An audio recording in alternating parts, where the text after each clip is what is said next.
Question 12. Gabby wanted to buy a flat.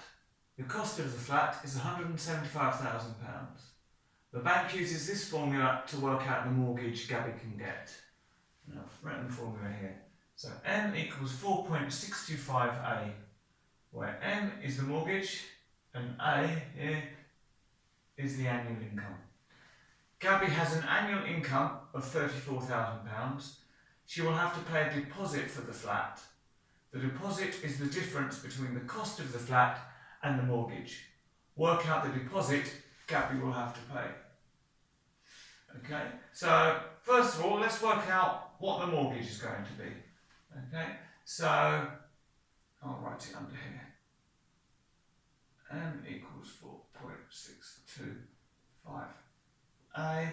Well, that's going to be 4.625 multiplied by the annual income, which is 34,000. And if I use my calculator, that's going to give me 4.625 times 34,000. 157,250. The deposit is the difference between the cost of the flat and the mortgage. Okay, well, the cost of the flat is 175,000 and the mortgage is 157,250. Obviously, you can do this all on your calculator, but I'm just going to do a little bit of a revision on doing subtraction in a column like this. So 0 take away 0, 0, 0 take away 5. Well, we can't do that. We need one from here. But we've got 0, we haven't got any to spare. So we'll go to the 5. Reduce that to a 4 and pass 1 over here. We still want 1 over here, so we can reduce the 10 to a 9. And now we've got 10 take away 5, which is 5. 9 take away 2, which is 7. 4 take away 7 we can't do, so it reduces to a 6. Get an extra 1 here. 14 take away 7 is 7. 6 take away 5 is 1. 1 take away 1 is 0. So we've got £17,750, and this is our deposit. Okay. Now there's also a part B to this question. Turn this over. Gabby invests £4,000 for 3 years.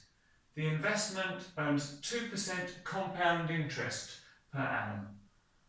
Work out the value of the interest at the end of 3 years. Okay. Now, you can do this in one go, and you can say, I've got £4,000, and I'm going to multiply that by 1.02, where 1 represents the initial amount, 2 represents the 2%, and because it's 3 years, we want to cube that. Okay, and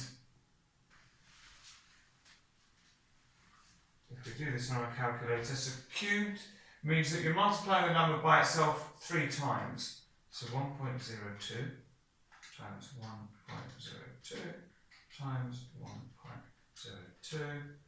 Then multiply that all by 4,000, and you get £4,244.83.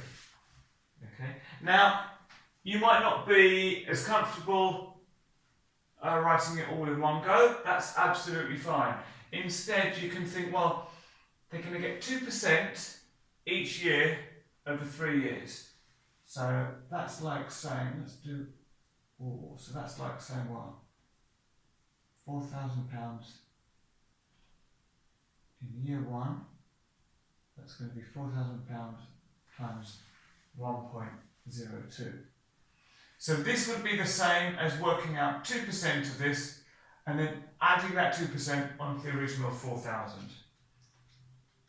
So if I do 4,000 times 1.02, I get 4,080. So £80 is 2% of this. Okay, that's year one. In year two, I've now got £4,080, and all of that is going to get 2%. So it's not just the initial 4,000. We're now getting interest on the interest. So if I now multiply 4,080 by 1.02, we get 4,161.60. Now for year three, we're going to take all of that £4,161.60 and apply 2% interest to that, and we get £4,244.83. So we can either do it this way all in one go, or this way, and either way gets you 3 marks. As I say, if you wanted to, you could even work out 2% of this and then add it on, get your answer. Then work out 2% of this, add it on, get your answer. It's the same as this method, but it would just take you a little bit longer. But if that means that you're more comfortable and more confident with your answer, that's absolutely fine. And that's the end of the paper.